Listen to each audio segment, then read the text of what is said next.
This little Apple TV streaming box is 3 years old, and somehow it keeps delivering new tricks. We know it plays games, but it also is a karaoke machine. It's a better way to video chat, and soon it will actually have an easy kid-safe mode, which it should have had in the first place. But hey, at least you don't always need to keep buying new hardware to get good experiences. The latest tvOS 26 software update has hidden perks that can impress your friends, but also there are a few settings you should take 5 minutes to adjust. So here's one more thing to do before company comes over. These are my favorite features you need to try now with tvOS 26 because this is more than a tool for streaming shows. I'm Bridget Carey. This is One More Thing. First off, there is a new app in Apple TV. It's called Sing. Yes, I am starting with karaoke because this entertained my kids more than I expected.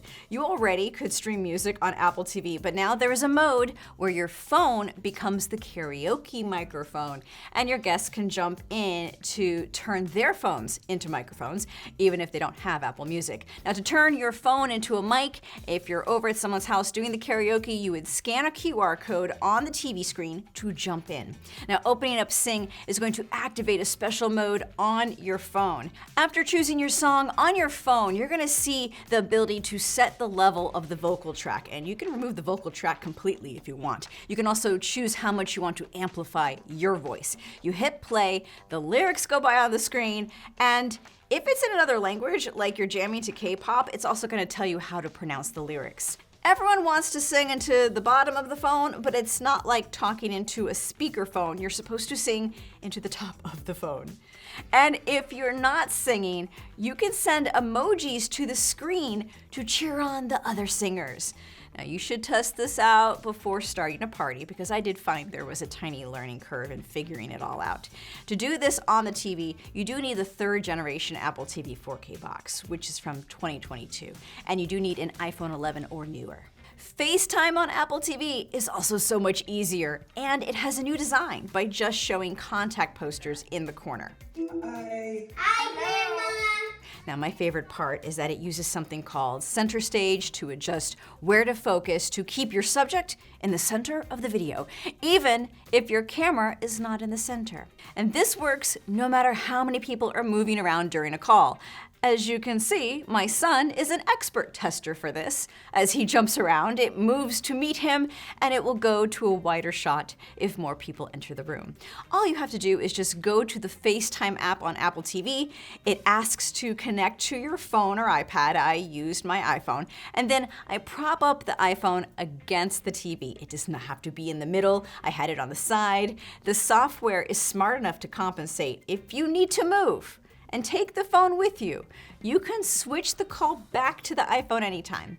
It also has the option to show live captions of what is being said, and it even live translates for other languages. Now for this, you can have a 2nd generation Apple TV 4K or newer. Now let me tell you, doing FaceTime on your TV is not a gimmick. It's gonna come in handy for a situation where you have to call up family and folks are opening up presents, but now you don't have to worry about getting out a tripod or saying, hey, can you hold the phone? And then a kid takes the phone and is walking around making people dizzy, and then someone's pointing it at the ceiling or their forehead.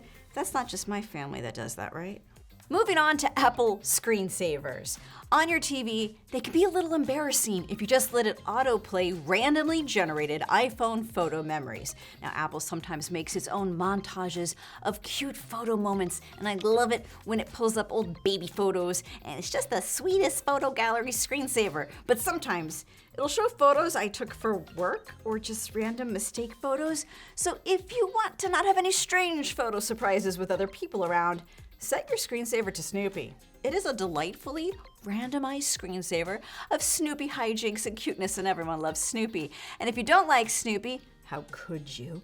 There are very pretty aerial landscape shots that you can customize and turn on and off, and stuff from national parks or from space, and all of it reminds you that we are just a speck in the universe, and TV screensavers don't matter in the grand scheme of things, but I'm glad you're here still watching this video. There's a few other smaller things to know. I'm gonna cover them rapid fire. If your speakers for Apple TV were always switching, now in settings, you can set a permanent default AirPlay speaker. Also, your iPhone. It can be used as a remote control. You're going to pull down the control center, and there's a remote control button, and this mode now can also help you find your lost remote.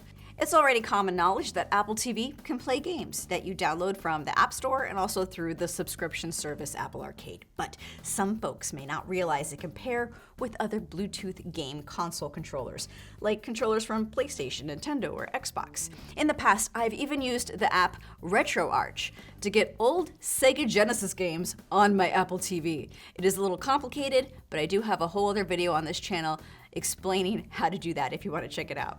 Oh, and a quick note on profiles. Apple TV shows recommended profiles. They're all linked to your Apple account when you wake up the Apple TV. If you do not want all of these accounts showing, you can clean it up or turn it off and just have one default user. It's in settings under profiles and accounts. Now, having different accounts is handy if you don't want adult content playing for kids, but very soon it's gonna get even easier to have a kids mode.